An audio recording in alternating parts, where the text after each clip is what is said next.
In this question, this situation is given: block A and C are connected via string and pulley, and there is block B which is kept here in contact with A. B is not connected with the string, it is just kept here. So when the system shown is released, find the force applied by the block A on B and the tension in the string. So if let us say that this C moves downward, so then there will be, suppose let us say the acceleration of C is A, then with the acceleration with C is moving downward, with the same acceleration A will move in this direction. So there will be tension generated in the string, let us say it is T, and since it is the same string, the tension generated here will also be equal to T.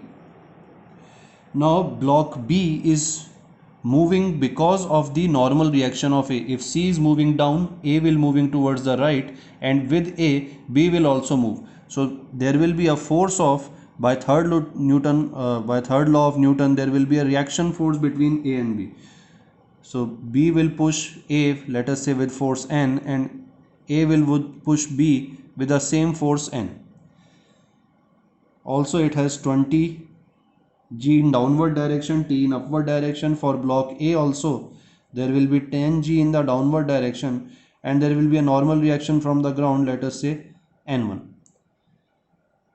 So now we'll make free body diagrams. So first the free body diagram of A. So it has its weight acting downward, normal reaction to weight, N1 acting upward,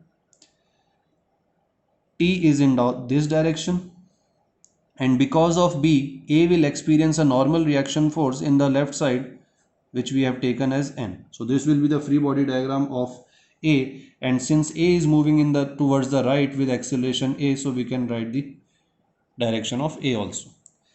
Now similarly we'll make free body diagram of block C, or first we'll make free body diagram of block B. So since B there is only one force which is helping B to move, and that force is the normal reaction from A in this direction. The downward force, the other forces will be its weight and the normal reaction, let us say N2. Similarly, free body diagram of C, now its weight is acting downward in 2G, there is tension in upward direction, so T, and the whole system is moving down with an acceleration A. Here it is this. So now if we make the equations, then for free body for A, the equation will be T minus N equals to mass into acceleration, so 10A. For this, the only force that is helping B to move is N, so we can say N equals to MA, which is 5A. Here it will be 20G minus 10 equals to 20A. Now if we add all of these three equations, then we can find the value of A. If we add this and this, tension will get cancelled out. One normal will also get cancelled out, and minus N will get cancelled also. We are going to get 20G equals to 35A, and from here we can calculate A, which is equal to, it will be equal to 4G by 7. Now since N is equal to 5A, so we can write N equals to 5 into 4G by 7.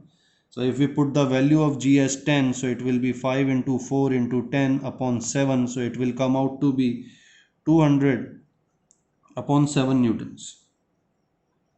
So this will be the value of N. Also from this equation, if we put the value of N in this equation, then we can find the value of T. It will be T minus 200 by 7 equals to 10A. A is 4G upon 7. If we solve this, then the value of T you will get 600 upon 7 Newton. So this will be the value of tension and the force applied by block on B. It is this force N that is applied by block, so this will be equal to 200 by 7 newtons.